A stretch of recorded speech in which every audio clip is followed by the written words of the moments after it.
कहानी है रामपुर गांव की, जहां के मर्द महिलाओं को हमेशा नीचा दिखाने की कोशिश में रहते। अभी तक खाना नहीं आया, क्या मुझे एक और शादी करने की जरूरत है? नहीं जी नहीं, ऐसा मत करना, वरना मैं कहाँ जाऊंगी। खाना लेकर मैं अभी आई जी। गांव की पंचायत में भी फैसले हमेशा औरतों के खिलाफ ही रहते। मैं जो फैसला सुनाता हूँ वो भगवान की आज्ञा होती है। इस लड़के ने अपने मन से शादी करके अच्छा नहीं किया। लड़के को घर भेज दो और इसकी शादी इसकी जाति की किसी लड़के से करवा दो, लेकिन ये लड़के, इसे तो गांव के बाहर निकाल दो। नहीं जमींदार साहब, ये क्या बोल रहे हैं? ऐसा नहीं हो सकता। मेरी बेटी मासूम है, इसे अच्छे बुरे की समझ नहीं है। कहाँ जाएगी ये बेचारी? कहाँ जाएगी? इतनी चिंता है तो पूरे परिवार का गांव निकाला कर देते हैं। बेचारे पूरे बसे बसाए परिवार को गांव छोड़ना पड़ता है। चाहे जो हो, अगर बेटियों को कंट्रोल नहीं कर सकते तो गांव में रहने का कोई मतलब नहीं है। यहाँ औरतों को दब कर रहना होगा।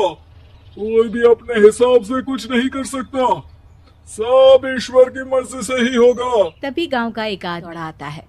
सरपंच साहब, जमींदार साहब, वो कालिया है ना, उसकी बेटी पढ़ने के लिए शहर जा रही है। अच्छा, ये कब हो गया? और कालिया की हिम्मत कैसे हो गई ऐसा करने की? लेकर आओ उसे और उसकी बेटी को।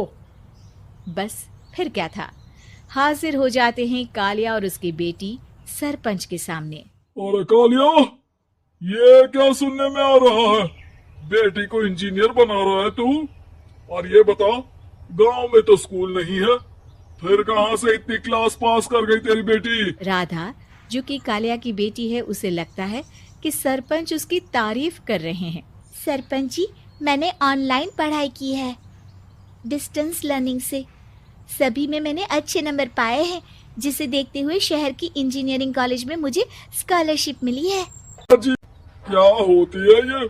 पहले तो ये बताओ, फिर आगे की बात करते हैं। पूरा गांव राधा की बात सुन रहा था और राधा बोलती जा रही थी।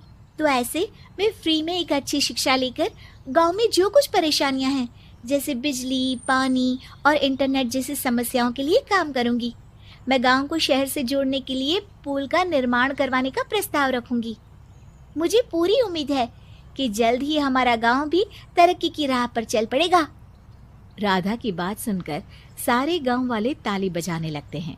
सरपंच को समझ नहीं आता कि वो क्या करे। चुप रह नादान लड़की, गांव के खिलाफ जाने के लिए तुझे गांव से बेदखल कर दिया जाएगा, वो भी पूरे परिवार के साथ। और हाँ, अगर ठीक से गांव में रहना चाहती है तो ये पढ़ाई लिखाई छोड़ दे, हम तेरे लिए गांव का कोई होनहार लड़का देखेंगे।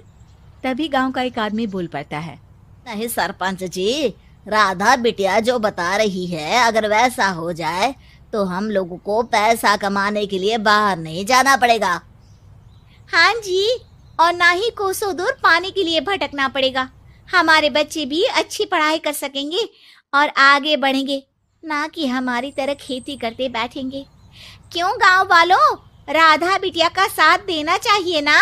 सरपंच देखता है कि गांव राधा के साथ है तो वो चुप हो जाता है। वो घर आकर अपने सलाहकार से बात करता है, जो बहुत ही चालाक किस्म का इंसान होता है। सरपंच साहब, आपको बहुत ही होशियारी से काम लेना पड़ेगा। एक बार गांव तरक्की कर गया, यहाँ के बालक पढ़ लिए तो कोई ना पूछेगा आपको।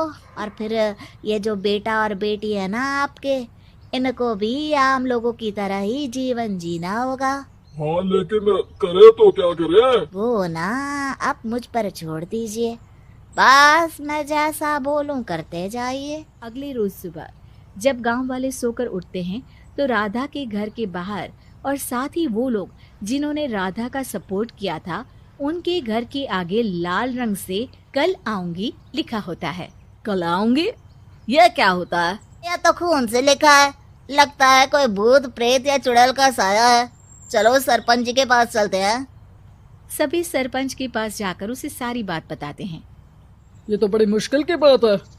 चलो, मैं एक बाबा को जानता हूँ, उन्हें बुला लेता हूँ। सरपंच बाबा को लेकर गांव के घर के बाहर जाता है। ओहो, तो ये वो चुड़ैल है।